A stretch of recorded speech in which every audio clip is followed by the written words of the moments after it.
वालिद ने इस मुल्क की एस्टेब्लिशमेंट को चैलेंज किया और आज वो अपनी जमात के अंदर भी, पाकिस्तान के अंदर भी पूरी एस्टेब्लिशमेंट के सामने इस मज़ाहमती तहरीक का आलम लेकर निकली हैं, इस मशल को लेकर निकली हैं और इंशाअल्लाह ताला आपके साथ आपको ताकत देने और यहां से ताकत लेकर निकलने आज हम सब इकट्ठे हुए हैं।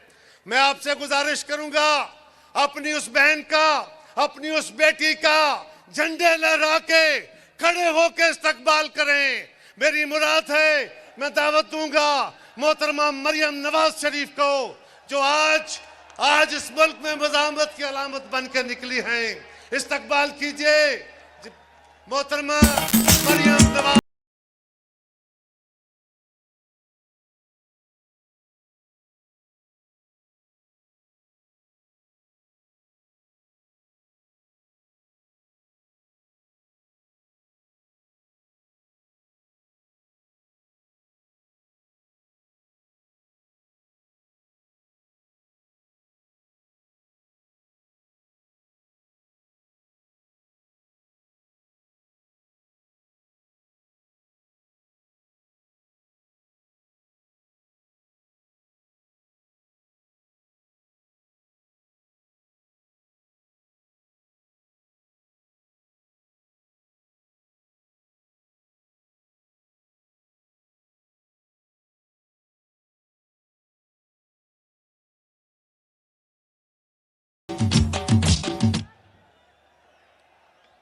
बिस्मिल्लाहिर्रहमानिर्रहीम।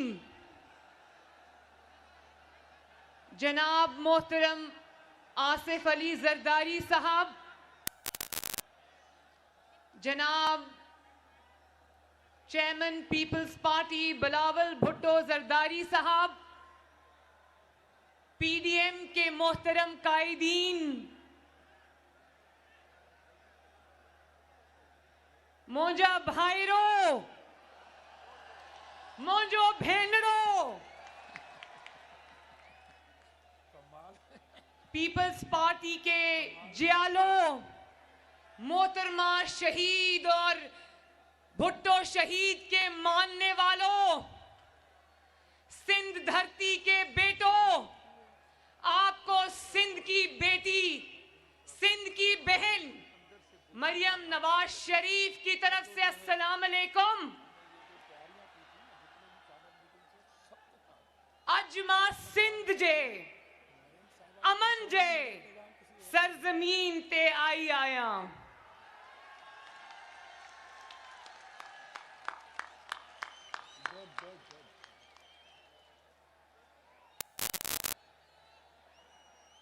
लाड़काना वालों, आज आपकी बहन मरियम नवाज शरीफ आपके लिए मोहम्मद नवाज शरीफ और मोहम्मद शहबाज शरीफ का मोहब्बत भरा सलाम लेकर आई है। जिस मोहब्बत, शफकत और इज्जत से आपने मेरा इस्तकबाल किया है, मैं आपकी बहुत बहुत शुक्रगुजार और एहसानमंद हूं। बहुत बहुत शुक्रिया। और मैं खसूसी तौर पर जनाब आसिफ अली जरदारी साहब का, बिलावल भुट्टो मेरा छोटा भाई उसका, अपनी बहनों आसिफा का, बख्तावर का और अदी फरियाल का बहुत बहुत शुक्रिया अदा करती हूँ कि उन्होंने बहुत अपनायत से, अकीदत से, मोहब्बत से मेरा इस्तकबाल किया। कल जब मैं, बहुत लंबा सफ़र था लाहौर से, उसके बाद यहाँ सखर में मुस्लिम लीग नून का वर्कर्स कन्वेंशन था, तो मैं बहुत लेट पहुंची। लेकिन जब मैं रात के 1:30 बजे नोडेरो हाउस पहुंची तो मैंने देखा कि रात के 1:30 बजे सर्दी में मेरा भाई बिलावल भुट्टो जरदारी, आसिफा भुट्टो और अदी फरियाल मुझे लेने के लिए दरवाजे के बाहर खड़े थे। बिलावल, आपका बहुत बहुत शुक्रिया। और अगर जरदारी साहब मुझे सुन रहे हैं तो जरदारी साहब का भी बहुत बहुत शुक्रिया।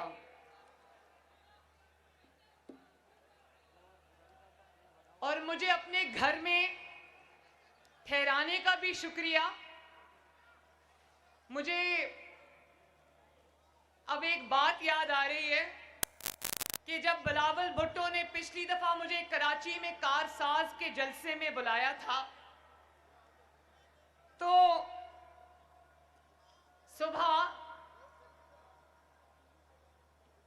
सुबह मेरा दरवाजा तोड़कर मेरे कमरे पर हमला कर बिलावल भुट्टो जरदारी के मेहमानों को उठाकर ले गए। तो मेरा ख्याल है इस दफा बिलावल भुट्टो जरदारी साहब ने ये सोचा होगा कि मैं मरियम को अपने घर पे रखता हूं ताकि मैं आज मरियम के दरवाजे पे कोई हमला ना कर सके।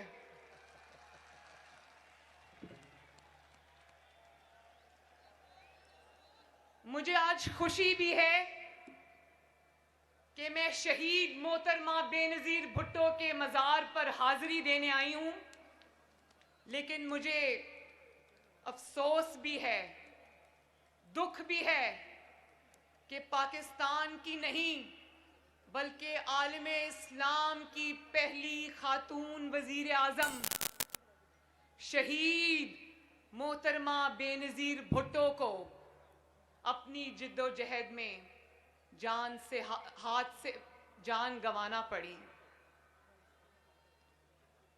मैं दुआ करती हूं अल्लाह ताला से कि अल्लाह ताला भुट्टो साहब के, बेनजीर भुट्टो के दरजात को बुलंद करे और अल्लाह ताला जन्नतुल फिरदौस में उनको आला मकाम अता फरमाए। बोलो आमीन।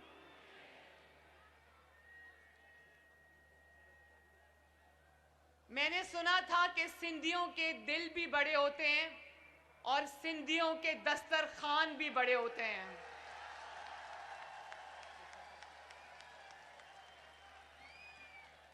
और आज आपने ये बात साबित की कि हाँ, सिंध के दिल भी बड़ा है और सिंधियों के दस्तरखान भी बड़े हैं। शाबाश।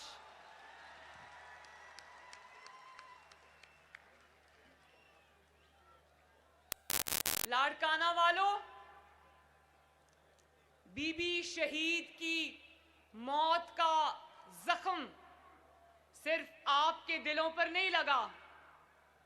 बीबी शहीद की मौत का दुख सिर्फ पीपल्स पार्टी को नहीं है, शहीद बीबी की मौत का जख्म हमारे दिल पर भी लगा है।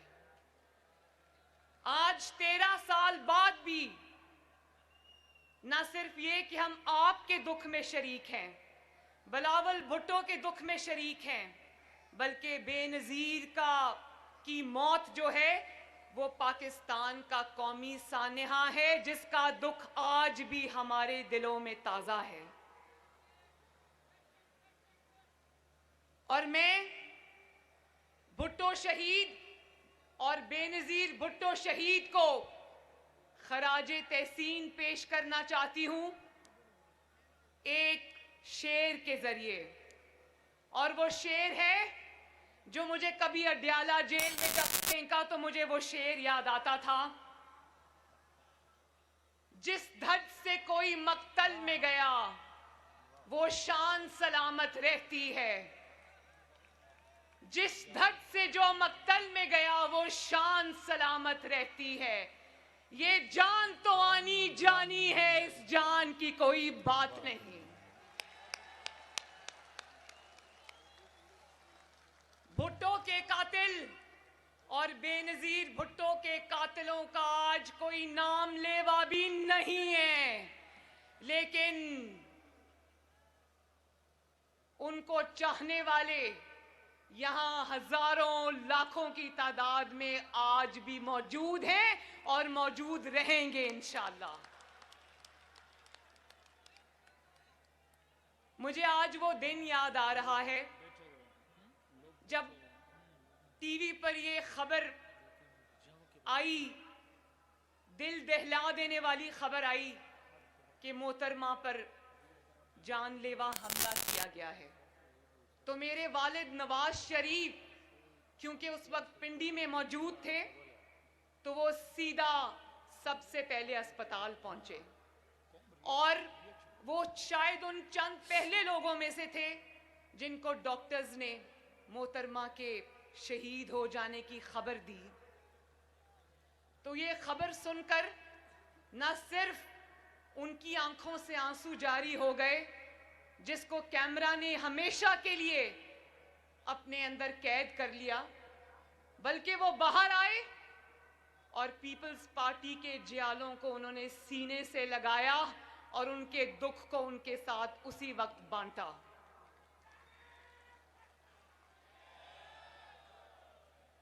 और मैं उस दिन घर से बाहर थी कहीं लाहौर में, तो मेरी वालदा का मुझे फ़ोन आया और उन्होंने कहा कि मरियम तुम कहाँ हो? मैंने कहा कि मैं बाहर हूँ। तो उन्होंने कहा घर वापस आ जाओ, बहुत बड़ा हादसा हो गया है, बेनज़ीर भुट्टो की शहादत हो गई है। तो मैं जब अपने घर वापस पहुँची तो मेरे दादी के कमरे में मेरी पूरी फैमिली जमा थी और हमारे घर में सोग का सामान था, सोग का समा था और सब इस तरह वहां पर रो रहे थे, मेरी वालदा समेत, कि जैसे हमारे खानदान का कोई फर्द दुनिया से रुखसत हो गया हो। आज भी 13 साल हो गए। मैं जानती हूं मेरे पीपल्स पार्टी के भाइयों बहनों, मैं जानती हूं कि मां को खो देने का दुख क्या होता है। मैंने भी अपनी मां खोई है। मेरी मां भी उस वक्त अल्लाह ताला को प्यारी हो गई जब मैं जेल की काल कोठरी में थी। लेकिन और मां का दुख, यकीन जानो, मां का दुख आज भी मेरे दिल में उसी तरह ताजा है जिस तरह 2.5 साल पहले था। लेकिन जब मैं बिलावल भुट्टो को देखती हूं तो मुझे और भी ज्यादा तकलीफ होती है, क्योंकि मैंने तो फिर अपनी जिंदगी के कुछ साल अपनी वालदा के साथ बिता लिए थे, इसने तो बहुत बचपन में अपनी वालदा को खो दिया।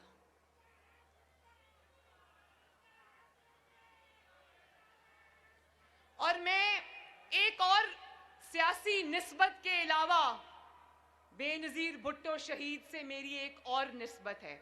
आज मैं जियालों से अपने दिल की बातें कर रही हूं। ये बातें मैंने कभी किसी से नहीं की, लेकिन मैं पीपल्स पार्टी के जियालों से आज ये बातें करूंगी इंशाल्लाह। और वो ये है कि बेनज़ीर भुट्टो से मेरी सियासी निस्बत तो है, वो पाकिस्तान की पहली खातून वजीर आजम थी, हर खातून का, हर औरत का, हर बेटी का फख्र थी। लेकिन मेरी उनसे निस्बत बाप बेटी की लाजवाल मोहब्बत की भी है। वो बेटी बेनज़ीर भुट्टो शहीद अपने बाप का मुकदमा लड़ते लड़ते उसके कदमों में जाकर सो गई। और इसी तरह मेरा भी दिल करता है कि मैं अपने बाप के नजरिए के लिए, जो पाकिस्तान को मुत्तहिद रखने का नजरिया है, जो पाकिस्तान के अवाम के वोट को इज्जत देने का नजरिया है, अगर मुझे अपने बाप से इतनी मोहब्बत है, उसके नजरिए से इतनी मोहब्बत है, अपने मुल्क से इतनी मोहब्बत है कि उसके लिए मुझे अपनी जान का नजराना भी देना पड़ा, तो मेरी नजर में वो एक बहुत हकीर नजराना होगा।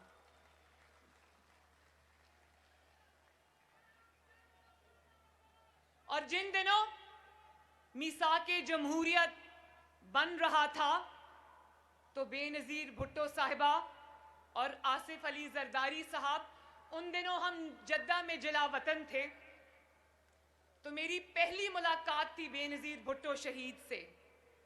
जियालो उस दिन 3 घंटे मोहतरमा मेरे साथ बैठी रही, हमने खाना भी इकट्ठे खाया, चाय भी इकट्ठे पी और बहुत सारी बातें हमने इकट्ठे की। उन्होंने भी मुझसे दिल की बातें की, मैंने भी उनसे दिल की बातें की। और फिर मीसाके जमहूरियत जिसको अंग्रेजी में चार्टर ऑफ डेमोक्रेसी कहते हैं, वो वजूद में आया। यही थी वो सियासी इक़दार कि आज सियासी हरीफ होने के बावजूद, सियासी और इंतखाबी मैदान में एक दूसरे के मुखालिफ होने के बावजूद, आज पीडीएम की क़यादत एक स्टेज पर एक फैमिली के अरकान की तरह इकट्ठी है। ये है वो सियासी इक़दार जिनकी शुरुआत मोहम्मद नवाज शरीफ और मोहतरमा बेनज़ीर भुट्टो ने की थी। ये सिर्फ एक मिसाक नहीं था, ये सिर्फ कागज के चंद टुकड़े नहीं थे जियालो, ये पाकिस्तान की सियासी तारीख और पाकिस्तान की सियासी रास्ते का रुख मोड़ने वाला फैसला था, जिसको इंशाअल्लाह ताला मैं, बिलावल और पाकिस्तान की तमाम सियासी क़यादत इंशाअल्लाह ताला न सिर्फ लेकर चलेंगे बल्कि आगे भी बढ़ाएंगे। सियासतदानों से, सियासी जमातों से माजी में जो गलतियां हुई और उन गलतियों का फायदा जमहूरियत शिकन कुव्वतों ने उठाया, तो उनका अजाला भी फिर वो सियासतदान सब सर जोड़ कर बैठे और उन्होंने सोचा कि ये साजिशें अब नहीं चलेंगी। उन्होंने उन्हीं गलतियों का जो हमसे हुई थी, सियासतदानों से हुई थी, सियासतदानों ने खुद उन गलतियों का अजाला भी किया और जो एक दूसरे के खिलाफ साजिशें की जाती रही थी उसको उन्होंने कहा कि अब ये हम नहीं करेंगे। और उसी का समर आज पाकिस्तान को मिला। पहली बार ये हुआ कि जमहूरी हुकूमतें, आपके वोट से आने वाली हुकूमतें अपनी मुद्दतें पूरी करने लगी। मुझे अच्छी तरह याद है कि जब 2008 में पीपल्स पार्टी की हुकूमत बनी तो बहुत सारे लोगों को ये था कि वो हुकूमत गिराई जाए, तो मोहम्मद नवाज शरीफ ने कहा नहीं, अपनी पार्टी में भी उस राय को कुचला और कहा कि नहीं, ये हुकूमत अपने 5 साल पूरे करेगी और अवाम और हुकूमतों में लाना और ले जाना सियासी जमातों का नहीं, अवाम का काम है।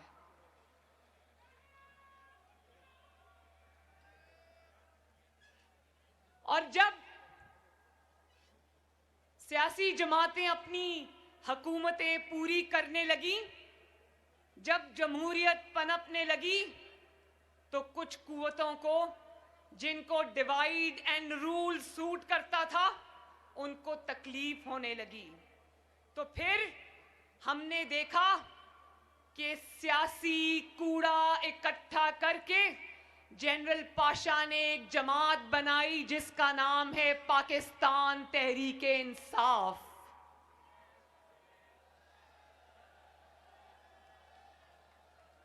और फिर उस जमात को आपकी मुंतखब हुकूमत के खिलाफ धरनों और साजिशों में इस्तेमाल किया गया। और फिर उसके बाद उसी सियासी जमात में से एक इंसान जो 22 साल दर बदर की ठोकरें खाता रहा, लेकिन अवाम ने उसको घास नहीं डाली, फिर उसी को उठाकर, उस नालायक और उस नाअहल को उठाकर वोट चोरी करके हमारे 22 करोड़ अवाम के सरों पे मुसल्लत कर दिया गया। आज पीडीएम ने क्या कहना है इमरान खान को? वो इमरान खान आज खुद चीख कर कह रहा है कि मुझे कुछ भी नहीं आता। वो खुद 2.5 साल के बाद, जबकि वो 3 साल पूरे करने जा रहा है, आज वो बड़ी डिटाई से टीवी पर आकर कहता है कि मुझे काम करना नहीं आता।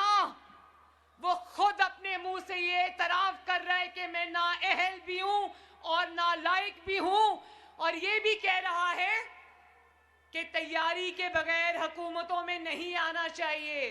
भाई तुम्हें ये कहना चाहिए कि तैयारी के बगैर हुकूमतों में नहीं लाया जाना चाहिए। और जब उसकी नालायकी और नाअहली की वजह से जो महंगाई हो रही है और उस महंगाई की वजह से लोग खुदकुशियां कर रहे हैं, तो वो कमाल डिटाई से खड़ा होके कहता है खुदकुशियां हो रही हैं तो मैं क्या कर सकता हूं, मेरे पास कोई जादू का बटन नहीं है। लाड़काना वालों, नौडेरो वालों, ये मुल्क अब इस तरह नहीं चलेगा। बोलो चलेगा? ये मुल्क अब इस तरह नहीं चलेगा। कोई मुल्क तोड़े तो भी मासूम, कोई आईन तोड़े तो भी मासूम, कोई सियाचिन गवा दे तो भी मासूम, कोई कश्मीर का मुकदमा हार बैठे तो भी मासूम, कोई अपना हल्फ तोड़कर सियासत में दखल अंदाजी करे तो भी मासूम, कोई अपने मुखालिफिन को कत्ल करा दे तो भी मासूम, कोई अपने सियासी मुखालिफ को जेल में डालकर उसको मौत के दहाने तक पहुंचा दे तो भी मासूम, कोई अरबों रुपए की करप्शन करे। पिज्जा वाले को जानते हो ना? क्या नाम है पिज्जा वाले का? आवाज नहीं आई, ऊंची बताओ, क्या नाम है पिज्जा वाले का? और जोर से लाड़काना वालों, क्या नाम है पिज्जा वाले का? कोई सरकारी मुलाजिम होकर भी अरबों खरबों रुपए के असासे बना ले तो भी मासूम, लेकिन फांसियां हो तो सियासतदानों को हो, गोलियां उतरे तो सियासतदानों के सीनों और सरों पर उतरे, 100-100, 200-200 पेशियां भुगतें तो सियासतदान भुगतें, जेल की काल कोठरियों में मौत के दहाने तक पहुंचा दिए जाएं तो सियासतदान पहुंचा दिए जाएं, बहू बेटियों को घसीटा जाए अदालतों में, जेलों में, तो सियासतदानों की बहू और बेटियों को घसीटा जाए, मीडिया पर सर्कस लगे तो सियासतदानों के खिलाफ लगे, किरदार कुशी हो तो सिर्फ सियासतदानों की हो। लेकिन याद रखो कि नजरिए को फांसी नहीं लग सकती।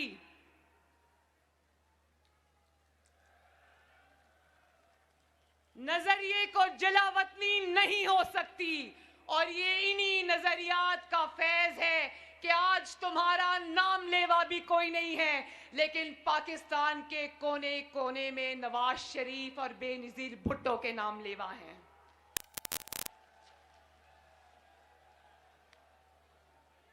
और आईन के कातिल और बेनजीर भुट्टो शहीद का कातिल मुशर्रफ, उसको पाकिस्तान में लाने की बात तक नहीं होती। नवाज शरीफ को तो तुमने इश्तिहारी करार दे दिया, लेकिन तुम्हारी ना इतनी जुर्रत है, ना तुम में इतनी गैरत है कि तुम बेनजीर भुट्टो के कातिल मुशर्रफ को पाकिस्तान लाना तो दूर की बात है, तुम तो वो बात भी नहीं कर सकते, इतने डरपोक आदमी हो। जिस अदालत में मुशर्रफ को आईन रोंदने की जो उसने गुनाह किया था, उस पर उसने मुशर्रफ को जब फांसी की सजा सुनाई, तो लाड़काना वालों, उस अदालत को जिसने कमाल बहादुरी दिखाते हुए बेनजीर भुट्टो के कातिल और आईन पाकिस्तान के कातिल मुशर्रफ को फांसी की सजा सुनाई थी, उस सजा सुनाने वाली अदालत को ही फांसी चढ़ा दिया गया। बोलो, मानते हो इस नाइंसाफी को? मगर याद रखो कि मुशर्रफ आज मुल्क में वापस नहीं आ सकता। मुशर्रफ के लिए पाकिस्तान की सरजमीन के दरवाजे बंद हैं और बंद रहेंगे इंशाअल्लाह ताला। लेकिन आईन रोंदने के जुर्म में मुशर्रफ को फांसी देने वाला वो बहादुर जज जस्टिस वकार सेठ, जो अब अल्लाह ताला के पास जा चुके हैं, उसके आईन को सर बुलंद रखने के जुर्रतमंदाना फैसले को पाकिस्तान की अवाम न सिर्फ याद रखेगी बल्कि जिंदा रखेगी इंशाअल्लाह। पीडीएम की क़यादत यहां पर मौजूद है, सब बड़े बड़े लीडरान यहां पर मौजूद हैं। पीडीएम वो तहरीक है जिसने तमाम सूबों को आईन के साए के नीचे जमा किया है। सब, चाहे वो बलोचिस्तान है या वो सिंध है या वो पंजाब है या वो खैबर पख्तूनख्वा है, सब माशाअल्लाह आईन के झंडे के नीचे जमा हैं। और एक शख्स, सिर्फ एक शख्स, एक हारा हुआ शख्स, एक शिकस्त खोरदा शख्स, एक नाकाम शख्स, अवाम का मुजरिम शख्स पीडीएम से एनआरओ की भीख मांगता हुआ नजर आ रहा है। बोलो लाड़काना वालों, इमरान खान को एनआरओ दोगे? क्या इमरान खान को एनआरओ देना चाहिए? एक शख्स अकेला खड़ा हुआ नजर आ रहा है, अकेला, नाकाम है, हारा हुआ है, इसलिए अब किसी को कभी कोई मैसेज भेजता है, कभी कोई अपना मैसेंजर भेजता है। शहबाज शरीफ साहब से मिलने के लिए खानदान वालों को हफ्ता हफ्ता इजाजत लेनी पड़ती है, लेकिन इनका मैसेंजर जो एनआरओ की भीख मांगने ये आते हैं तो इनके लिए जेलों के दरवाजे खोल दिए जाते हैं, इजाजत की भी जरूरत नहीं पड़ती। पहले कहता था एनआरओ नहीं दूंगा, उससे कोई भी बात करो तो कहता था एनआरओ नहीं दूंगा, और अब कहता है कि अगर किसी ने एनआरओ दिया तो मुल्क से गद्दारी करेगा। मैं ये कहना चाहती हूं कि तुम्हें अपनी औकात समझ आ गई है। तुम जानते हो कि तुम्हारी औकात और हैसियत अब एक एनआरओ देने वाले की भी नहीं रही। तुम जानते हो कि किसको कहना है कि एनआरओ नहीं देना। सुनाता कहता वो आवाम को है, सुनाता किसी और को है, जानते हो ना?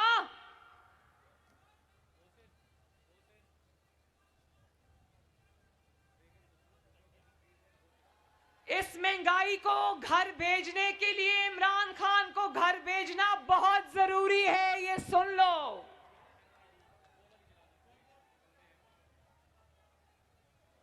जब तक ये नालायक हुकूमत घर नहीं जाएगी, यकीन मानो लाड़काना वालों, आपके घरों के चूल्हे नहीं जल सकते।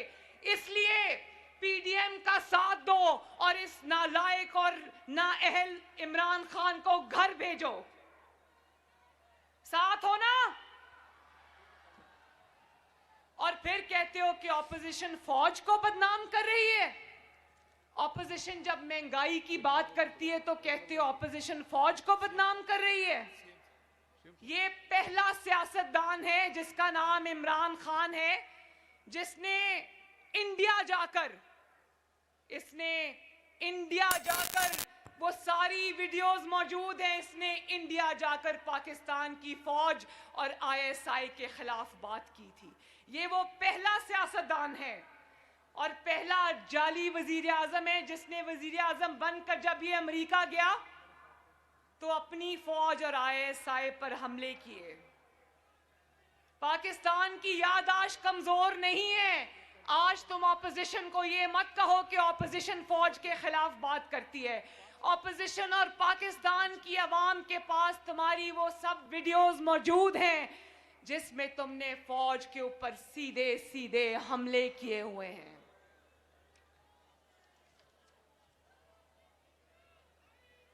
और एक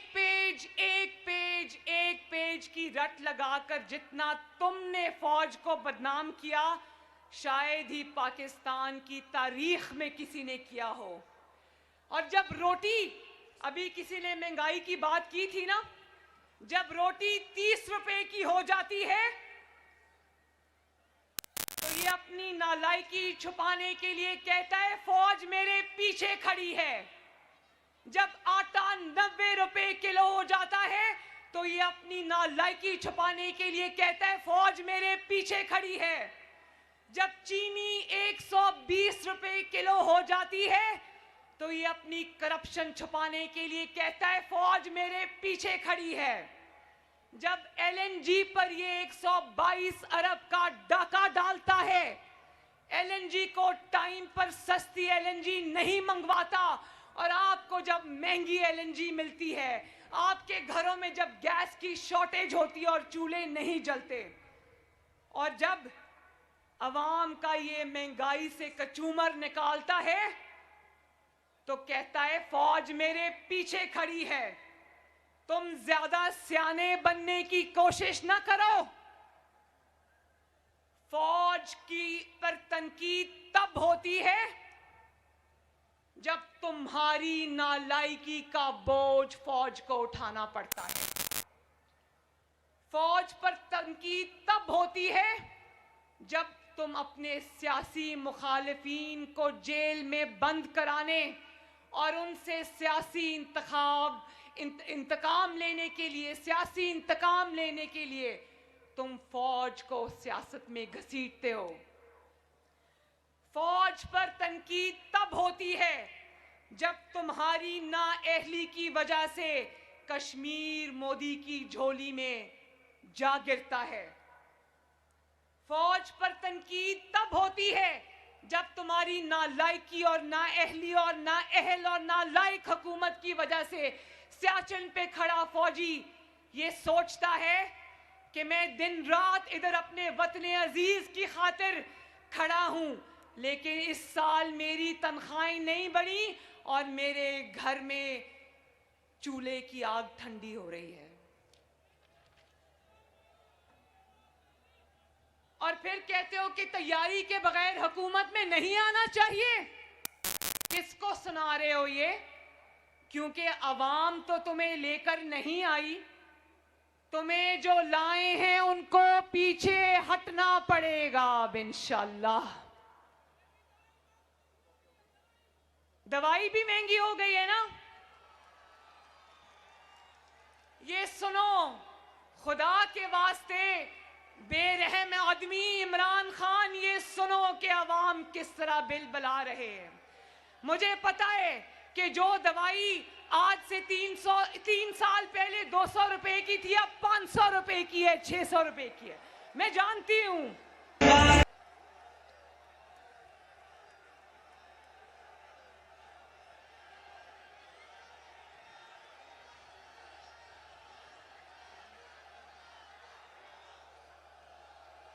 मैं जानती हूं लाड़काना वालों, मैं जानती हूं कि गरीब के लिए अब दवाई खरीदना भी मुश्किल है। मैं जानती हूं, मेरा दिल आपके साथ धड़कता है और यकीन जानो कि इंशाअल्लाह ताला ये जब अवाम इसको घर भेजेगी और आपकी मुंतखब हुकूमत आएगी तो इंशाअल्लाह आपकी खिदमत के लिए दिन रात हम सब मिलके आपकी खिदमत के लिए दिन रात एक करेंगे इंशाअल्लाह ताला।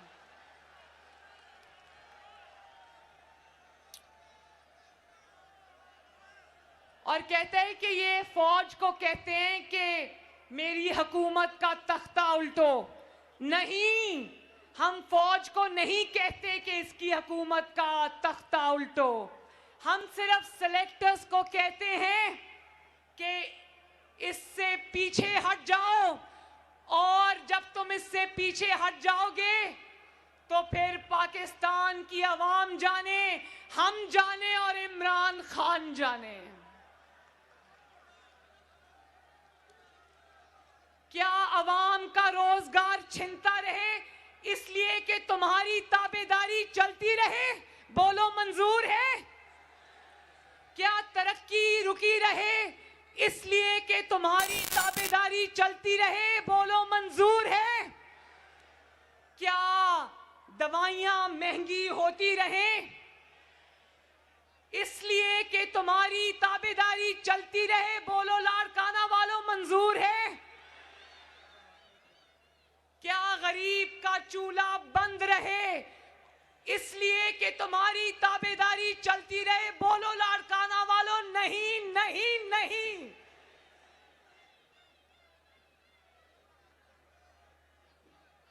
आटा, बिजली, गैस लूट मार तुम करो इसलिए कि तुम्हारी ताबेदारी चलती रहे? बोलो लाड़काना वालों, क्या ये बात सही है या नहीं सही? तुम्हारी हालत काबिले रहम है। देखो, एक मजे की बात बताती हूं, तुम्हारी हालत काबिले रहम है।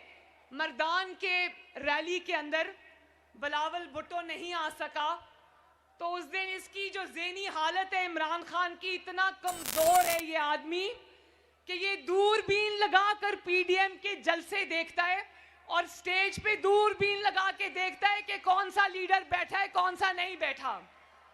और अगर मर्दान के जलसे में बिलावल भुट्टो जरदारी नहीं आ सकता तो ये रात को खुशी से उछलता है कि हा बिलावल भुट्टो जरदारी नहीं आया, पीडीएम में लड़ाई हो गई है।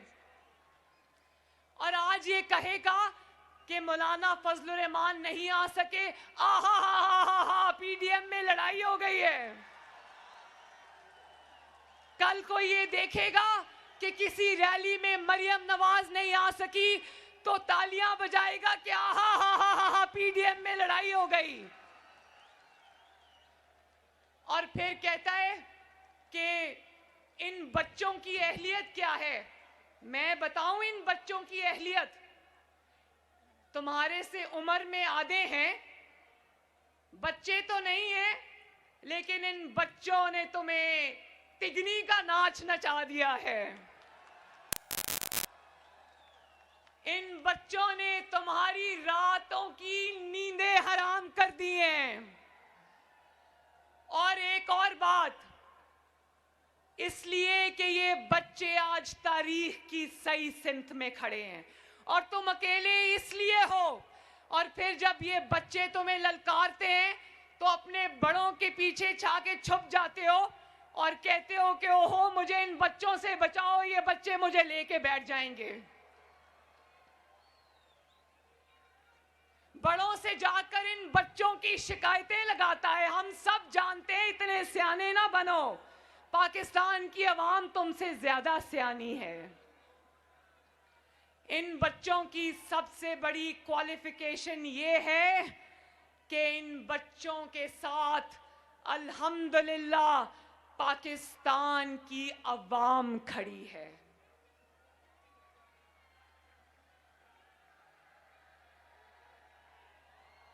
तो आखिर में